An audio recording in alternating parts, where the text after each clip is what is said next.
মধ্যপ্রাচ্যে ক্রমবর্ধমান উত্তেজনার প্রেক্ষাপটে ইরানের বিরুদ্ধে কঠোর অবস্থান গ্রহণ করেছে সৌদি আরব। দেশটির পররাষ্ট্রমন্ত্রী প্রিন্স ফয়সাল বিন ফারহান আল সৌদ স্পষ্ট জানিয়েছে, তেহরানের ওপর রিয়াদ যে সামান্য আস্থা রেখেছিল তা এখন পুরোপুরি বিলীন হয়ে গেছে। বৃহস্পতিবার আন্তর্জাতিক সংবাদ মাধ্যমগুলোর প্রতিবেদন অনুযায়ী একাধিক দেশের পররাষ্ট্রমন্ত্রীর সঙ্গে এক গুরুত্বপূর্ণ বৈঠক শেষে তিনি এই মন্তব্য করেন। প্রিন্স ফয়সাল ইরানের আন্তর্জাতিক কর্মকাণ্ডকে মধ্যযুগীয় আচরণের সঙ্গে তুলনা করে বলেন, প্রতিবেশী দেশগুলোর ওপর এ ধরনের হামলা কোনোভাবেই গ্রহণযোগ্য নয়। সৌদি পররাষ্ট্রমন্ত্রী আরও উল্লেখ করেন যে তেহরানের বর্তমান নীতিগুলো প্রমাণ করছে তারা আঞ্চলিক স্থিতিশীলতা বিনষ্ট করতে লিপ্ত। উদ্ভূত পরিস্থিতিতে তিনি আশা প্রকাশ করেন যে আন্তর্জাতিক মহলের সম্মিলিত বার্তা ইরান অনুধাবন করবে এবং দ্রুত তাদের ধ্বংসাত্মক কর্মকাণ্ড থেকে সরে আসবে। মধ্যপ্রাচ্যের নিরাপত্তার স্বার্থে ইরানকে তাদের আগ্রাসী মনোভাব পুনরায় বিবেচনা করার আহ্বান জানিয়ে তিনি সতর্ক করে বলেন, রিয়াদের ধৈর্যের সীমা অতিক্রান্ত হচ্ছে।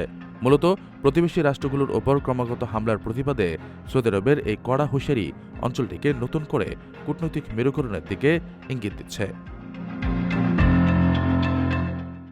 আপনার স্বপ্নগুলো আকাশ ছুবে প্রবাসীর হেলিকপ্টারের মাধ্যমে। বিয়ে, জন্মদিন অথবা যে কোনো বিশেষ প্রয়োজনে হেলিকপ্টার ভাড়া করতে যোগাযোগ করুন স্ক্রিনে দেয়া নাম্বারে। প্রবাসীর হেলিকপ্টার, নিরাপদ ও সাশ্রয়ী বাহনের বিশ্বস্ত নাম।